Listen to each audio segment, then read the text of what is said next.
Wherever you're listening in the world, it's a pleasure to welcome you to IsraelCast, the podcast powered by Jewish National Fund USA, your voice in Israel. I'm Stephen Shalowitz, first reminding you that for over 120 years, Jewish National Fund USA has been the premier philanthropic movement for the land and people of Israel. While best known for planting trees in Israel, JNF USA contributes to Israeli life in so many ways, including community development in the Negev and the Galilee, preservation of heritage sites, supporting people with disabilities, connecting high school and college students to Israel, and helping our brothers and sisters in need following the heinous October 7th terrorist attack. To learn more and to see how you can contribute, do visit jnf.org. Once again, jnf.org. Plus, if you haven't done so already, we'd love it if you subscribed, rated, and reviewed us, 5 stars, of course, wherever you get your podcasts, and we'd love it too if you shared the show within your orbit. All right, as for this episode, what an absolute honor it is to welcome Jared Armstrong to the program. Now, Jared is a professional basketball player currently playing for Hapoel Eilat in Israel. The 28-year-old was born in Philadelphia, PA. That's the city of brotherly love. And since the age of 3, basketball has been Jared's best friend. And at an early age, indeed, Jared decided he wanted to dedicate his life to basketball and use the sport as a tool for good throughout his life. We'll be hearing how he's doing that in our conversation, which begins right now as Jared joins us on the line via Zoom from his home in Eilat. Jared, welcome to the program. It's so great to meet you. Thanks, Steve. Thanks so much for having me. All right. Well, listen, I really would love you to connect the dots from how you made it from Philly to Eilat. Share that journey, if you would, with our listeners, Jared. I think first and foremost is God's grace. I always got to put the man above everything. And just the orange round ball. I grew up in a pretty religious household. Every day after school, I would play basketball. Outside of my family, it was my first love, and just through all the trials and tribulations and the journey that I've been through, basketball brought me to the Holy Land, and I've been here for the last 3 years, and happy that I can be here. Right. In what role then, Jared, does faith play in your life? I mean, for me, I'm not super religious. I am a believer. I do believe in God. I do believe everything happens for a reason. And I also, one thing I always live by is that God would have put you through any situation if you didn't think you could handle it. So I always try to make that my mantra when I'm going through a tough time or a rough moment, or if I'm helping, and try to inspire kids to let them understand that there's always going to be ups and downs in your life. But, that's what makes you who you are, and the adversity only makes you stronger. Right. I know you went on Birthright, and I'm wondering, had you been to Israel before you were on Birthright? And what was that Birthright experience like for you, Jared? I did it. I actually, when I signed my contract, I remember speaking to my rabbi, and he was like, you signed this contract, but like, do you even know if you're going to like Israel? And we kind of both just chuckled. And he was like, why don't you go on Birthright? It's a free trip. It's 10 days. See if you like the country. You might not even like it. And I took his advice. I ended up going on a trip with a bunch of kids from Los Angeles. I didn't want to go. I wanted to go with a group of kids from a different area just to meet different people. I'm all about intersectionality. And I had a great time. And, I ended up actually staying from Birthright right into training camp. And was your rabbi Michael Beals? Yeah, Michael Beals is my rabbi. Yeah. All right, from Delaware, and Joe Yeah. Biden had declared him his Rabbi. rabbi, the president's rabbi, quote Yeah. unquote. Indeed. So I know that he was a force and an impact on your life, right? Yeah. Yeah. I met him through my aunt, actually, who lived in Delaware at the time and was going to a synagogue, and just a small world. She connected us. And, every time I'm home, I don't get to speak to him much. Just he's busy. I'm busy. Actually, he's not a technology guy, Mhm. honestly. But every time I'm home, I try to take him out to dinner once or twice every month, catch up, and, stay in touch that way. So you moved to Israel, and I'm just wondering, what did your family make of that?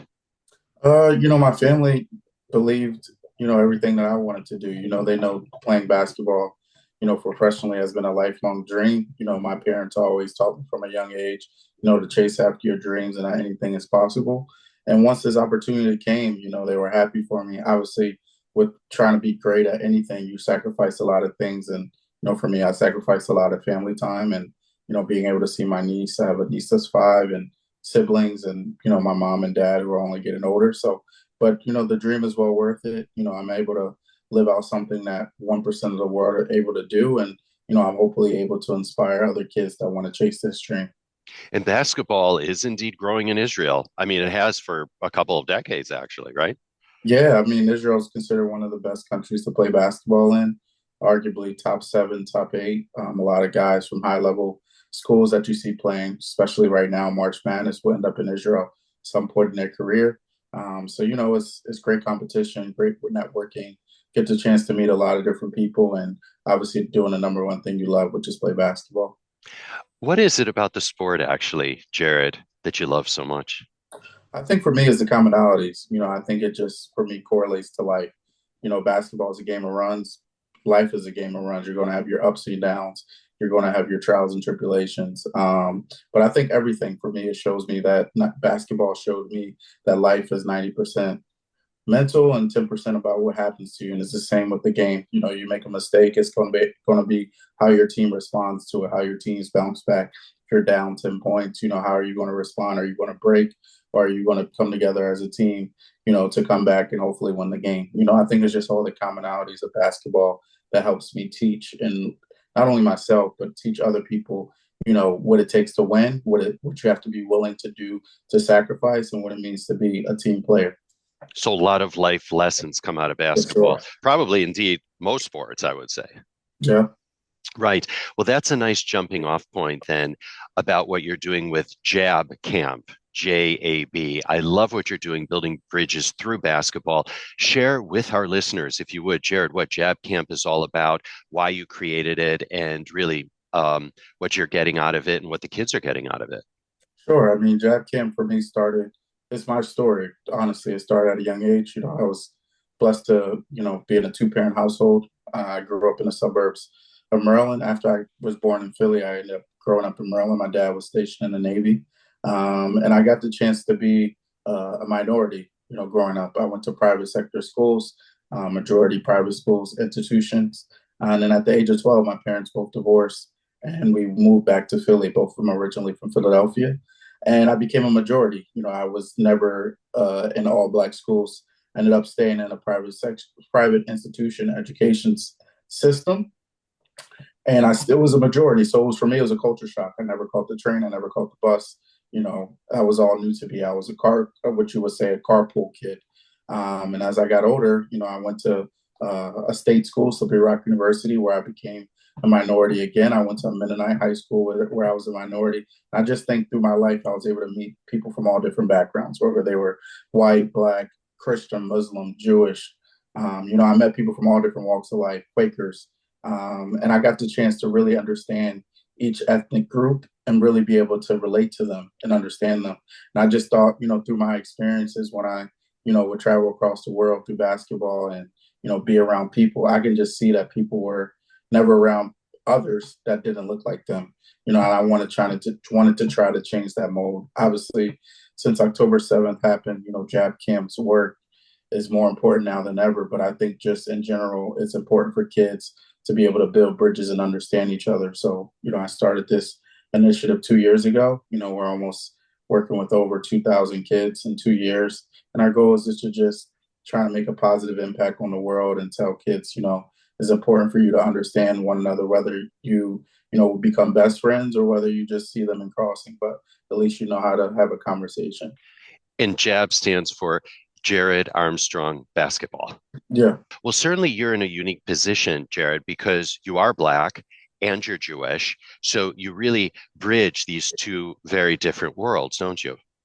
Yeah. I mean, I think, obviously in America is a different complexity than in Israel, but, I think the perception in America is that a lot of Jews are, from Europe or the Ashkenazi when, if you come to Israel, you see that 50% of the country are Jews of color, you would say, or, come from different backgrounds and not just from Europe. So, I think it's really just trying to change the narrative on two fronts. Number one is building bridges, but number two, but also trying to change the narratives that Jews are of all color and all races. So, it's just really trying to most importantly help build bridges and teach kids, through education. My program isn't just about basketball. What we teach financial literacy, we teach nutrition, and we partner with the ADL to teach about racism and anti-Semitism, about inclusion and understanding each other and unity.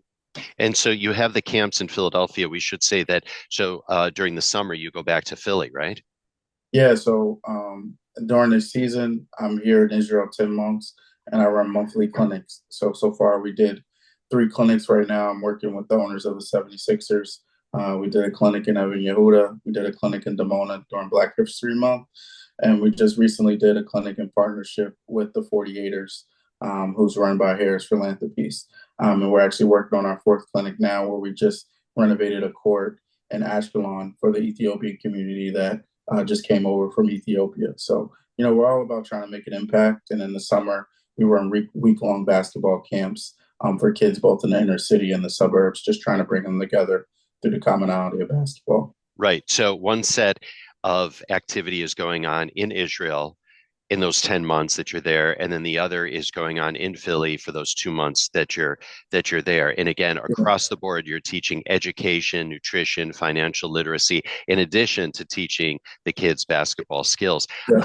I want to talk about the Israel component just for a second. Are you bringing together different sectors of the Israeli society into these basketball camps? Is it Jewish kids, Arab kids? How does that work, Jared? Most of them are just kids that live within the Israeli society. I Hmm. mean, for me, I don't handle registration. I just kind of show up. But our goal is, as hopefully the war calms down and we try to get to a bit of normalcy, is to focus on the Arab-Israeli conflict and try to help and use basketball as a way to bring kids together. But I mean, we've had kids from all different backgrounds, that live in Israel, from Ethiopian to Ashkenazi to Moroccan to Sephardic. So I think it's still building bridges, but obviously we have a bigger purpose in mind that we can help try to change a narrative in the future. What sort of questions are the Israeli kids asking you about your background, if they are asking any questions in particular? I wouldn't say it's really any questions about my background. It's more just how to be a professional basketball Okay. player.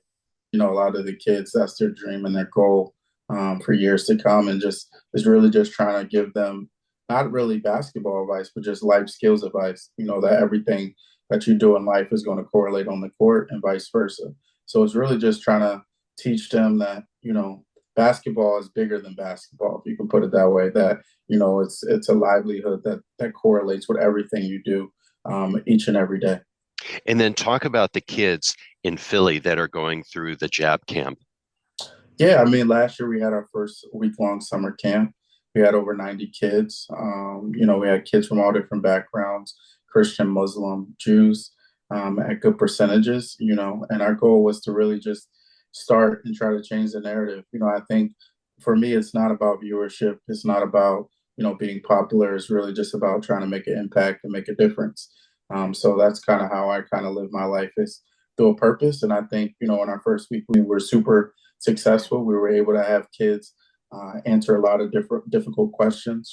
One topic that comes to mind is, we had a conversation about how many kids experience racism, and a lot, even with our second grade group, majority of them raised their hand.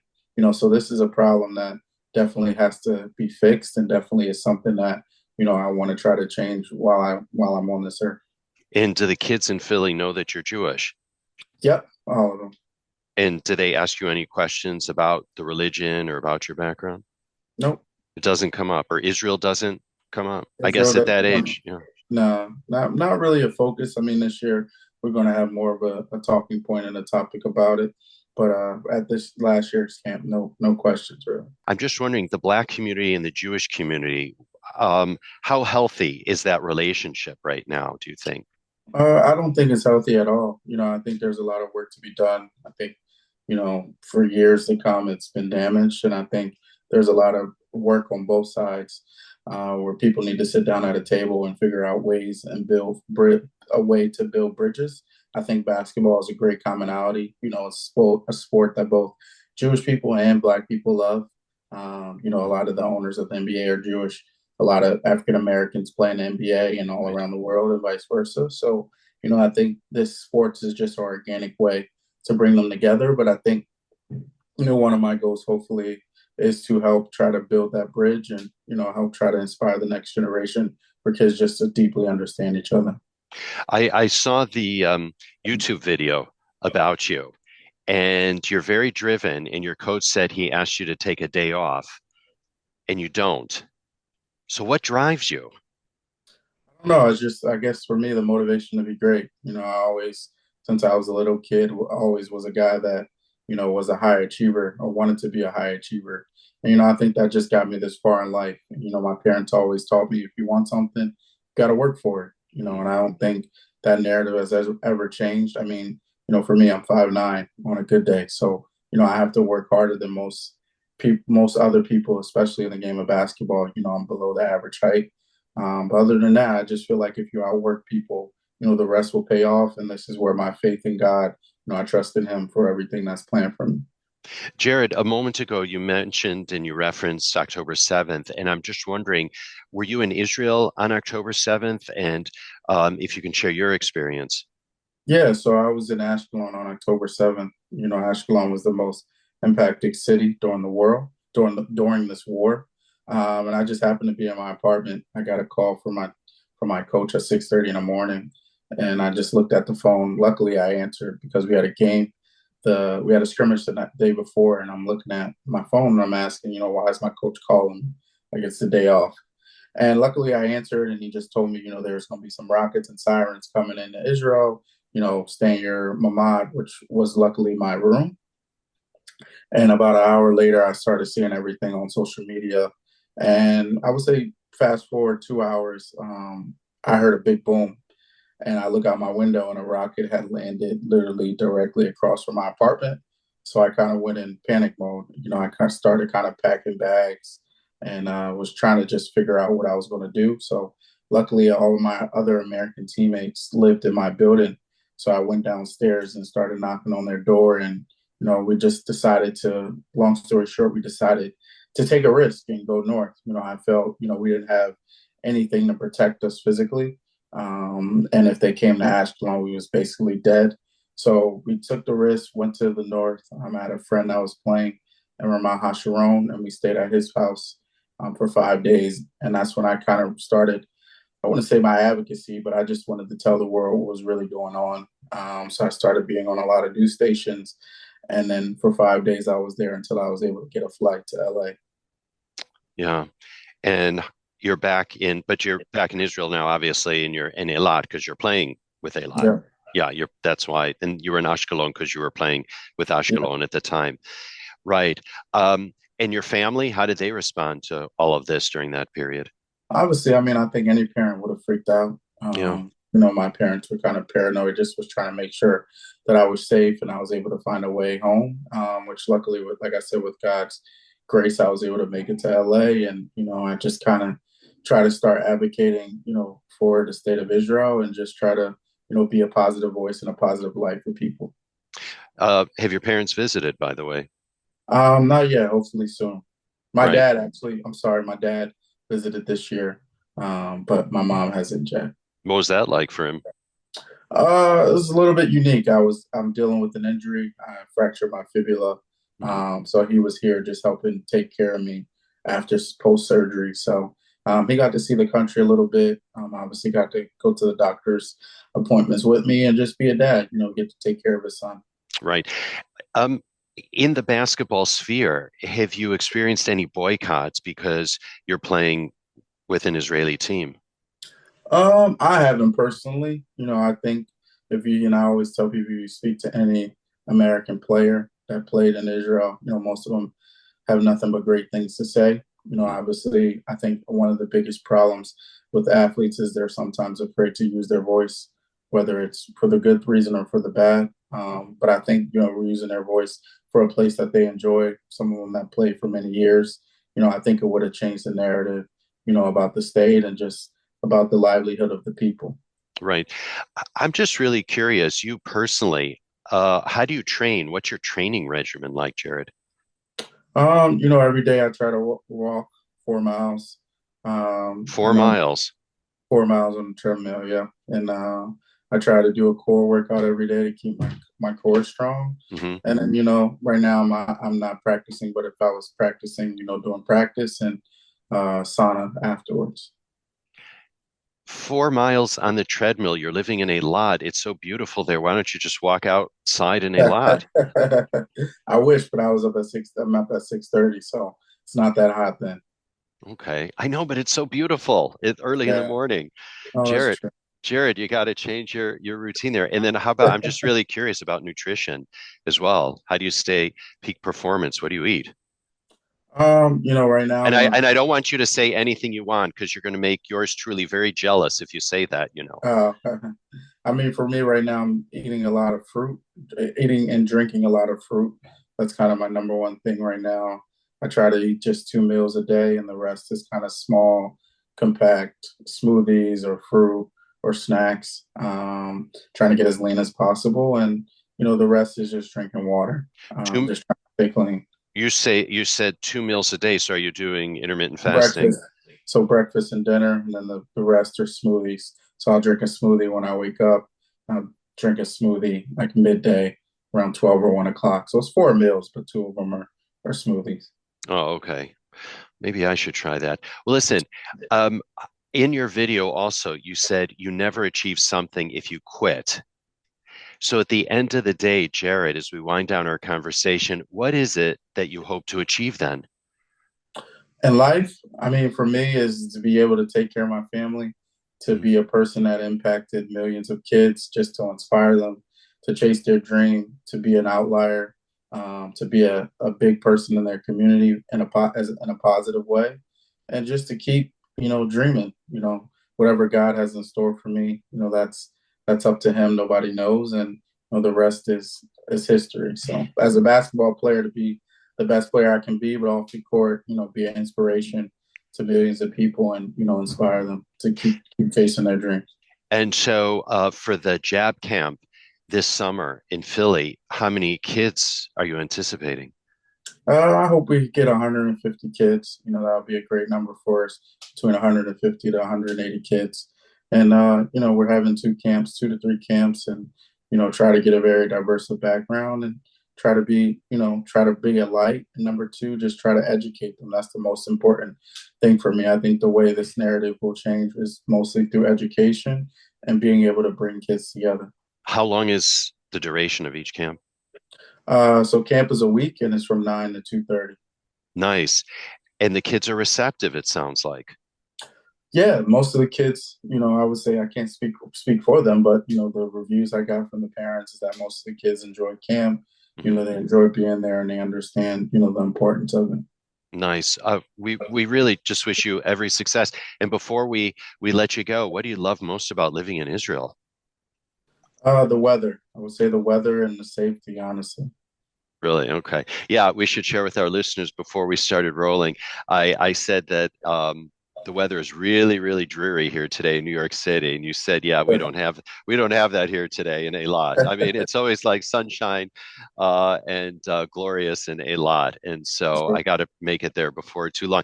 Well, listen, the next time you come to New York, would love to meet you.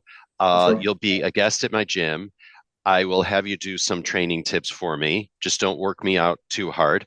But in any event, but I look forward to that. But listen, Jared, this has been such a lovely conversation, and we really wish you every success with Jab Camp and with your own career and everything that is before you because you're only 28, and I feel like there's so much that is in front of you and so much that you're going to be achieving. And we really look forward to following your story and being in touch. But in the meantime, we just want to thank you so much for joining us here on the IsraelCast podcast. Thanks so much for having me. All right. And we'll see you soon here in New York City. And we'll have info in the meantime about Jared on the show notes page of this very episode on our website, jnf.org/IsraelCast. And if you're a regular listener, of course, you know that we do release new episodes of the show every other Wednesday. And just so you never miss an episode, subscribe to us wherever you get your podcast. Simply search for IsraelCast. And don't forget to rate and review us because that really helps with our rankings, which in turn make it easier for more people around the world to find us and to hear from people just like Jared. Or you can always enjoy the show by visiting us at our website. Once again, jnf.org/IsraelCast. Hope you got it after all these years. Now, it takes a whole moshav to put IsraelCast together. For that, we thank Vivian Grossman, Stefan Oberman, and JD Krebs. Our editor is Jay Rothman. And the music that you hear at the top and tail of the program is titled My Eden. It's by the very talented Rafi Malkiel from his album Water on the Tzaddik label. IsraelCast is powered by Jewish National Fund USA, your voice in Israel. For more info about JNF USA, do visit jnf.org. And if you'd like to write to us with story ideas or just to say hello, I know Jared would love to hear from you, and so would I. So do email us at israelcast@jnf.org. Meantime, I'm Stephen Shalowitz. Thanking you for tuning in and looking forward to having you join us on future episodes of IsraelCast.